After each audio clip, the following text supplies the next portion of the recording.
Hey guys, welcome back to Triple F Shooting. Don't worry about what I'm doing with my hands right now. We're going to be talking about AK versus AR, and everybody's beat this horse to ever-loving death, but we're actually going to do a big old scrambler drill with it, and we're focusing on the Vietnam era. So I don't have all the kit I should have. I don't have like rice bags and Chinese canteens and stuff like that. We do have quite a bit of the American side, a lot easier to get. But what we're going to do is we have this Brownells and Colt parts kit XM16 E1 that's just going to fill in for our A1. And then we have a PSA spiker, which is going to fill in for our Type 56. Neither are like dead nuts ringers, but they're closer than anything else we're going to get. So the drill itself, got this from an older video. Can't remember when. It's been years, but it was called a scrambler. And basically the point was to put on all the kit that you have and run a whole bunch and shoot in between. Drill's pretty difficult because it's hot, it's nasty, you are out of breath, and we went ahead and made it even harder by shooting at nothing less than 50 yards with most of the shooting done around 100, but on like 10-inch plates and stuff. So drill itself, we started at the top of a hill, ran about 50 yards to the clearing, and shot 250 yards on a standard silhouette, so we're talking like all the way out to the D zone. Everybody loves the D zone. And 10 shots on target, did not count anything other than the hits, so I can't count. The XM16, we shot 12, I think. Only going to count the first 10, and with the Type 56, we shot 11. So again, only going to count the first 10 as hits. After that, the goal is to get up and run down the hill. That is about 110 yards, if I remember where my wife killed her first deer. And there is a gap in the trees. We're going to stop at the top of the gap, shoot about 100, 110 at a 10-inch coffin 5 times from kneeling. Make sure we only count the hits, no more than 5 shots, and charge across that dam. That's about 125 once you pass the target and everything. So another good long run, and then we are going to be shooting at about 50 on that same standard silhouette. 5 shots, turn to the right, 2 shots on a mini IPSC, and you'll see the rest of the drill from there. We are going to start with the M16, and here we go.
That's a lot. I almost tripped. Alright, so now that you've seen the M16 side of things, we're going to leave the fumbling aside, but that's something that could really happen, so we just went ahead and worked through it and left it in there. I bought very cheap magazines and was using steel ammo, and things got gummy. And then there was just me forgetting crap on top of it while I was in a hurry, so have fun with that, laugh at it. We're going to view this all as basically my skill level is a draft E and a conscript, so I am not an expert at any point of this, but we're going to go ahead and pick up with the AK section now.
Okay, now we have finished both the M16 and the AK side of things. May as well go through them together. Debated doing all M16 first, then all AK, but we'll just kind of break it down into the different portions of the drill. So first off, very beginning of the drill, we'll talk about the kit. So with the M1956 stuff, it is not really made for 20 round M16 pouches. I'm running a canteen, a pistol. No rifleman would ever just be running a pistol unless you're an officer or something like that, but that was more just because it was already on there and I didn't want to take the whole thing back apart. So you can kind of forego that. But weight-wise, I'm probably hauling, I don't know, 20, 30 pounds of sort of loose and flappy. So is what it is. I was running 7 mags, 1 loaded in the gun, 6 on my belt, and didn't notice the weight too bad because that was the first run. So by the end of it was tired but not like dead yet. It was like 89 degrees and probably like 80 something, 90% humidity. So things just kind of went downhill from there. On the AK side, the kit, all that I have that actually fits the bill is this Type 56 chest rig, which you've probably seen in other videos if you watch them. So I went ahead and just added weight for the sake of it by throwing a Tokarev, which would have existed and been used in Vietnam, on a flap holster with a Soviet belt, and then I just threw I believe it's a Mosin pouch or maybe an SKS pouch, but put 3 stripper clips, so I had another 30 rounds there. So the total ammo I was carrying overall was fairly close With this guy, I got 120 on my, or I'm sorry, 90 on my chest, 1 on the gun, 30 more in the belt. And over here, I have 140 rounds totaled out, if you count the pistol mag stuff, but we're not going to mess with it. Now, the distance portion of the shooting. So we've made our run with all our kit. We're going to lay down and start shooting. With the M16, the way I have the sling set up, it's fairly tight, so I was able to use that to my advantage. Kind of go through the gun, and holding it makes me remember stuff better, so all empty and stuff. But first off, the big deal with the M16 for me is sight radius is much better than on an AK-47. I have a 20-inch barrel, which is going to push my velocity with a 55 grain cartridge somewhere around 3,000, a little over that, 3,200 feet per second. So I have a much flatter, lighter recoiling round. Peep sights are significantly better than open sights at 250 yards. So we did shoot this pretty much cold. This rifle's been sighted in, but never at 250, and I haven't really done that yet with it. So I missed 4 straight shots, just kind of dancing around the target. But once I found the hold, things were pretty much easy to keep locked on.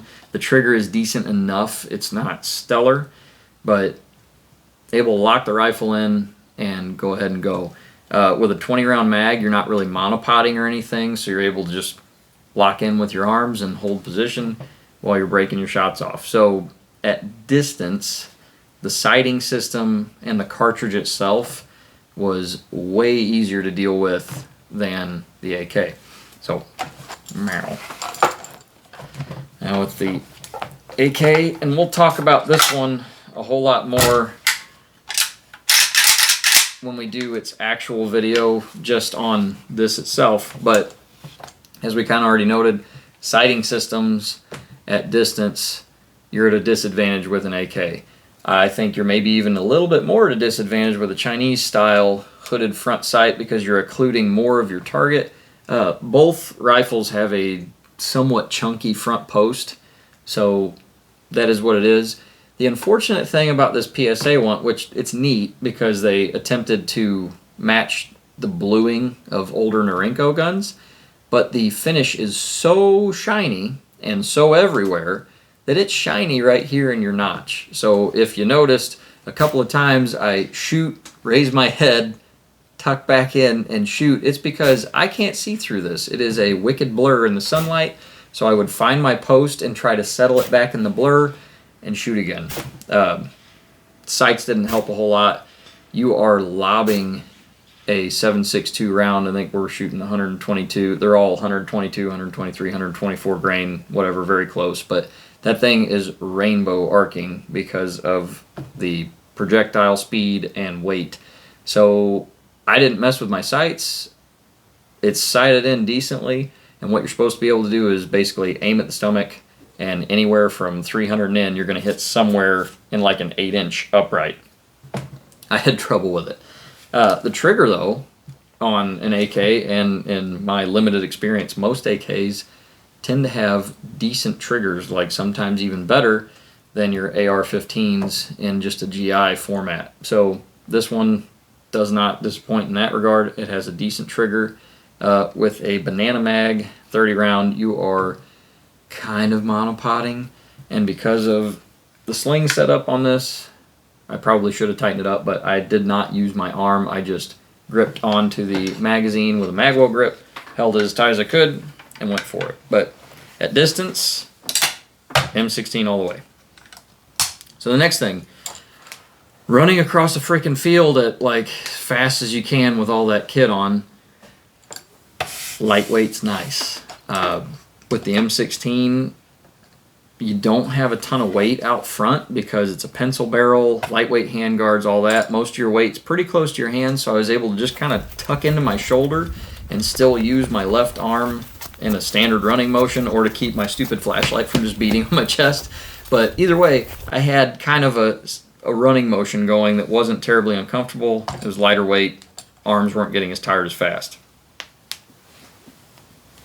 Not the case. Don't really know what else to say about it.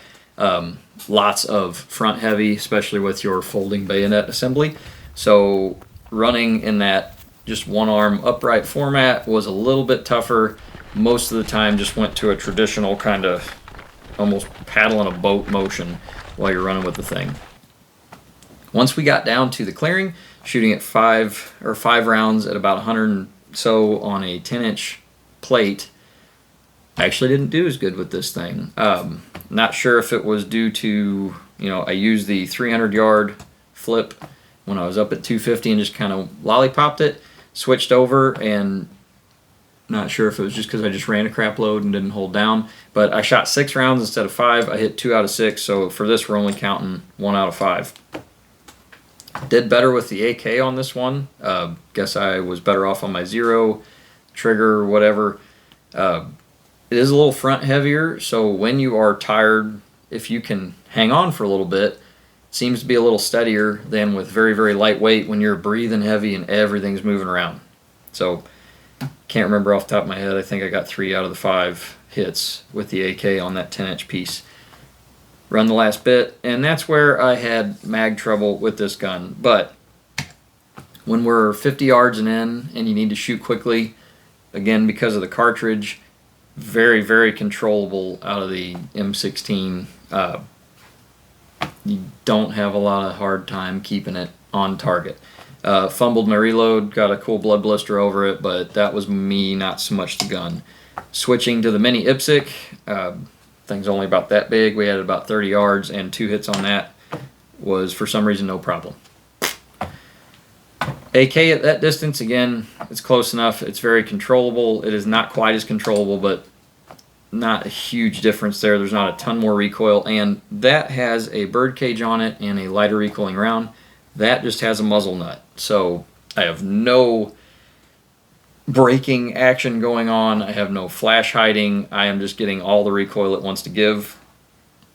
And on the Type 56, you have a little bit more of a stock drop, a little bit more angle on it than most AKs, and they actually did match that on this rifle, even though it's just a replica. So I'm not sure if that matters a whole lot, but it seems like anytime you're pushing the barrel higher away from the stock, your height over bore starts to matter and you get more of a levered action. Rushed my reload, missed my last shot. There's no reason I should have missed it, and then missed 1 on the mini IPSC, but caught it with the second. Now the fun part that we didn't talk about at the beginning, the bayonet.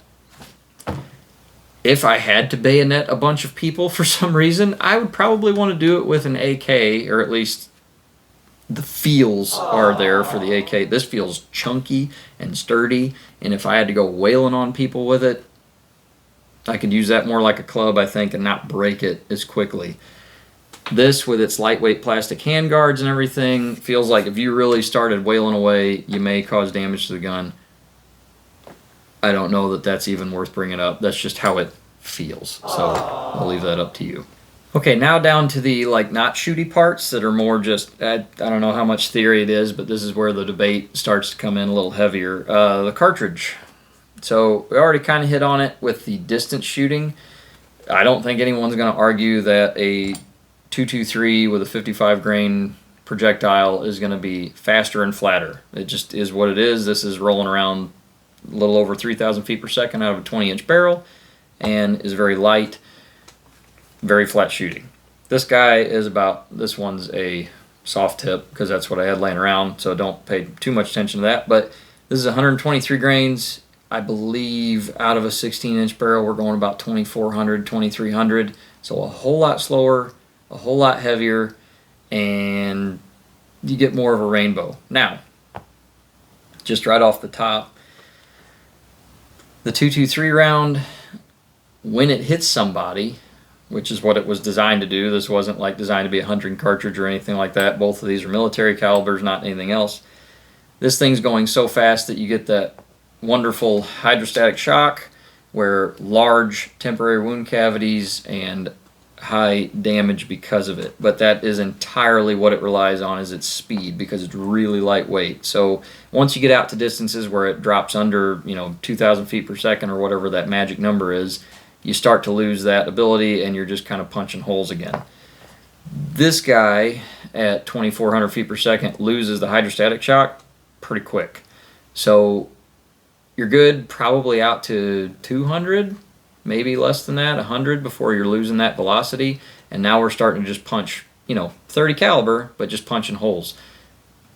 That being said, a lot of jungle fighting is not at 250 yards unless you're out in great big fields, which, as far as I've ever read and heard, a whole lot of it was like ambush stuff, 100 yards and in, so this is still really viable. One thing that I think this probably has going for it over a 55 grain projectile is it's going to punch through brush and maintain its course a little better. So if you're in thick, dense stuff, 100 yards and in, which is what Vietnam was, this cartridge is still plenty capable, as evidenced by, the whole war. But for a general purpose, very controllable, able to shoot at distance, all that stuff, the 55 grain 223 round is still, or the XM 193 round is still very good stuff. As far as durability of the guns, leaving all the early M16 stuff, we'll go M16A1 for this part. You can check out Small Arms Solutions because he has really awesome videos on the entire adoption of the M16 and all the just total crap that went on, where you have government bodies actively trying to send this thing into the toilet because they don't want it. I don't want to go down that rabbit hole. We'll be here for 20 minutes. But M16A1 with chrome bore, chrome chamber, very durable. The gas system is actually set up to send stuff away rather than just let it come in. So if your dust cover is up and you leave it up until you have to shoot and you put it back up before you go do anything crazy, you're in pretty good shape with an M16. There's mud tests on in-range and all sorts of stuff where this thing outperforms an AK all day because of the design. That wasn't maybe common knowledge until, fairly recently, but pretty durable stuff. With an AK, when it comes to cleaning the thing or just overall reliability, you have very large gaps when the safety is down, and there is no gas really exploding down in here to send things away. That's all happening up in this region. So anything that gets in here is stopping your trigger mechanism. If it gets in front of the bolt, it's not letting you seat home, and you're going to cause problems. If you're keeping your gun out of just dense mud, you're probably fine.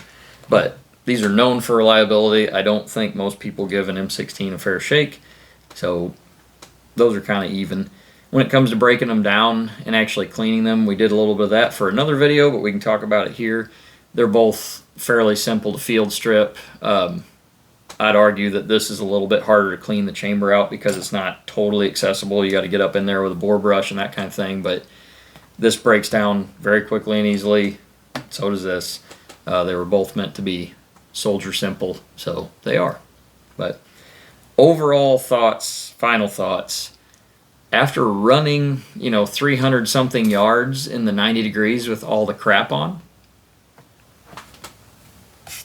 gonna have to lean this direction.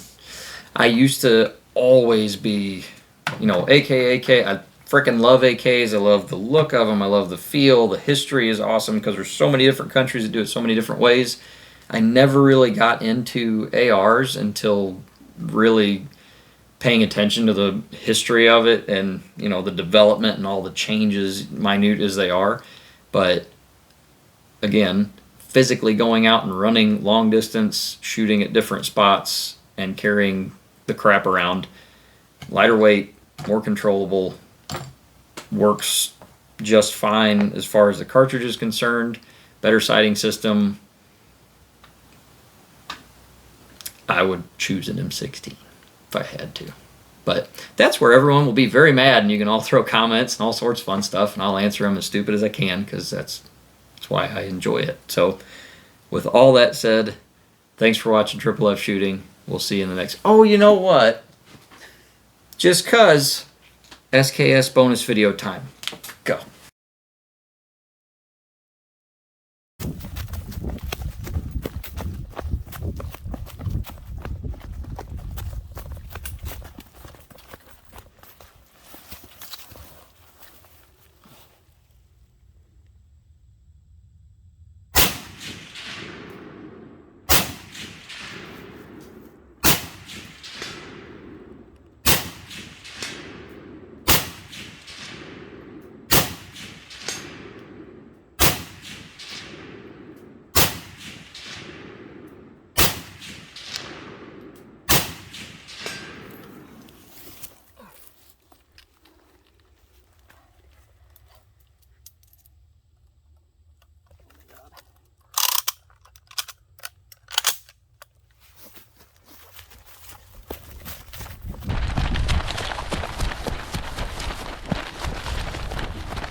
Killed him.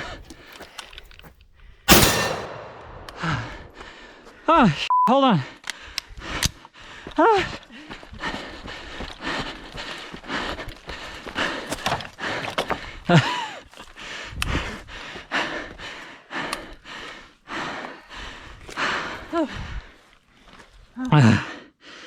Okay. That's fun, right? It kind of sucks, but it's fun. Doing the reloads, run around, heavy chunk of steel, bayonets and stuff. Okay, that was actually the end of the video. Thanks for watching Triple F Shooting. We'll see you in the next one.